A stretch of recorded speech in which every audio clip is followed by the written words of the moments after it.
Welcome to Nurses News Network. I'm Holly Carl, RN turned reporter. Thank you for tuning in with us this evening. Tonight's episode is about culturally competent nursing.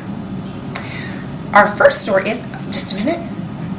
Yes, sir. I've got a breaking story. We have a culturally crappy incident happening right now at No Mercy General Hospital. Yes. Yeah. Let's get there now.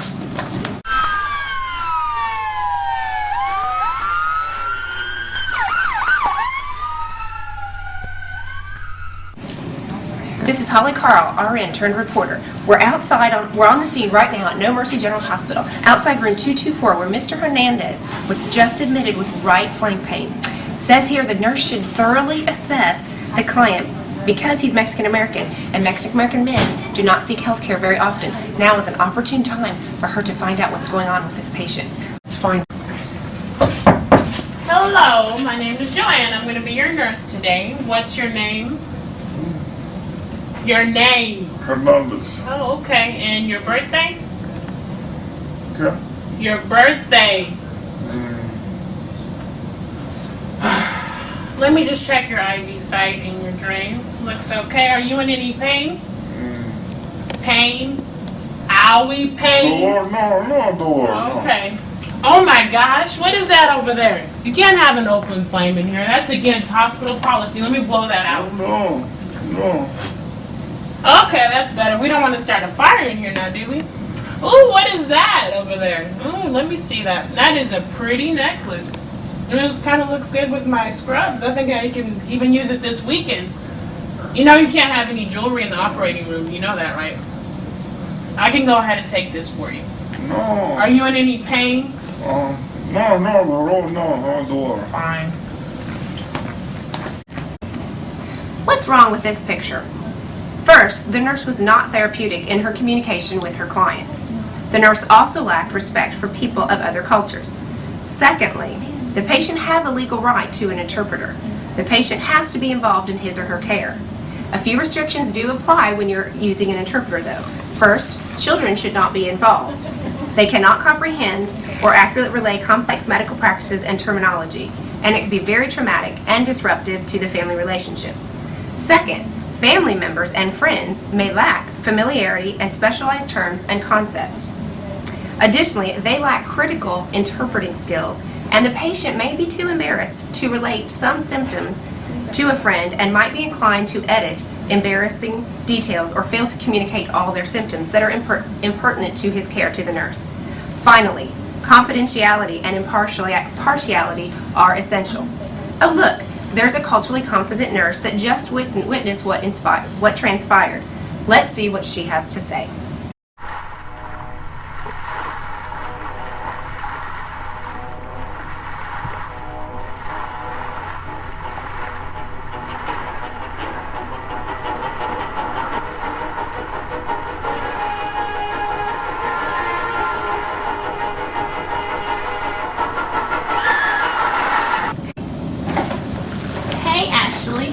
Hey Joe, I just walked by your patient's room and he looks like he's in a lot of pain. Are you going to get him any pain medication? No, I asked him if he was in pain and he said no. Well, the expression on his face was not one of tranquility. Well, I asked him and he said no. And can you believe it? He had a burning candle in there. People think I can just walk in here and break all the rules. You didn't blow it out, did you? Yeah, it's against hospital policy. Well, the candle is a religious symbol. Oh my gosh, what are you doing with this rosary? Oh, I took it from the client. Isn't it a pretty necklace? I took it from him before he went into surgery, but of course I'm going to give it back. But I'm thinking I should get you one for this weekend, girl. It's going to look great with my outfit. Well, rosary is used for prayer, and do you know anything about other cultures? Yeah, we learned about it in school. It was such a waste of time. Well, it's obvious you're not communicating well with your patient, and we have interpreters here that you can call at the secretary's desk, and you're supposed to be the patient's advocate. So you think he needs pain medicine? Well, I really think you should get him some pain medication first before you call the interpreter. Fine, whatever. All good stuff. Pain medicine and then the interpreter. In general, Mexican American men act stoic in the face of pain and tend not to seek health care until it interferes with the activities of daily living. They consider themselves ill only when unable to take care of their families according to a study. So this man is definitely hurting, even though he is not verbalizing it. Also, many Mexican American men have respeto, which is when providers are authority figures that must be shown respect. There is reluctance to ask questions, and whatever the provider recommends is a key cue to their action. Oh look, here comes the wife. She just entered the room. Let's watch. Hola, Jiménez. ¿Qué pasó? ¿Cómo estás? Bien.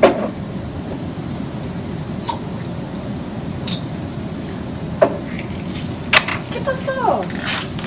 Knock, knock. Hello. Hola. Hi, my name is Joanna, and I have an interpreter today. Hola. I'm Mr. Hernandez's nurse. Are you Mrs. Hernandez? Sí. Oh, great to meet you. I see that you brought some cold foods, huh? Okay. Well, I just wanted to come in, and I understand that we do need to take care of you, and we're having some problems with communication, so I brought in my interpreter to Hola. help us. I also want to apologize. I understand I need to be a little bit more culturally sensitive. I understand that you have your candles and your rosary. Let me give this back to you. These are Give me very... just a minute to interpret what you just said so I can remember all of that. This is where I should translate. And I know these are very, very important for you religiously and also helps you in healing. A real interpreter does a much better job. So with the cold foods, I also understand from my interpreter that it's a part of your culture and it helps with the healing practice too. Phew, glad they understand that. And I know that your husband is having some pain, so the interpreter is going to help me assess that so we can get it taken care of for him. Here, I am helping relieve the communication barrier that exists between a client and the nurse. Yeah, he says that he has a pain of just 2 right now. But I think that probably since he's the male figure in the family that he might be experiencing more than that because I don't like to let on. Do you think it's appropriate if we give him some medicine? Absolutely. Oh, great. I'll get that taken care of. Ms. Hernandez, I understand that your role in your family is very important. You have a lot of cultural wisdom to share. So just want to let you know that I'm here for both you and your husband to assist you in helping him get better. Communicating with the client's family can provide great insight on how to provide culturally competent care. Great. So I'm going to come back with his pain medicine, and if you need anything else, me and the interpreter will be back. Gracias, adios. Don't you just love happy endings? Today's episode has been a great learning experience. We have learned that being culturally sensitive is a vital part of nursing, and being culturally insensitive can compromise the care of your patient. Let's review some facts that will help you in your future nursing practice. The first one, make communication number 1 on your list. Problem solve to make this happen. There are plenty of resources available for you to communicate with your client. Secondly, recognize signs and symptoms and cues that may be different from your own culture so you can adequately adapt care for your patients and their needs, such as the pain in the episode that we just saw. Thirdly, be aware of religious beliefs and practices that may influence your patient's health and promote healing. And lastly, understand the roles that each family member plays and address them accordingly to help your patient heal within their family roles as well. Thank you again for turning in to Nursing News Network and our culturally sensitive episode.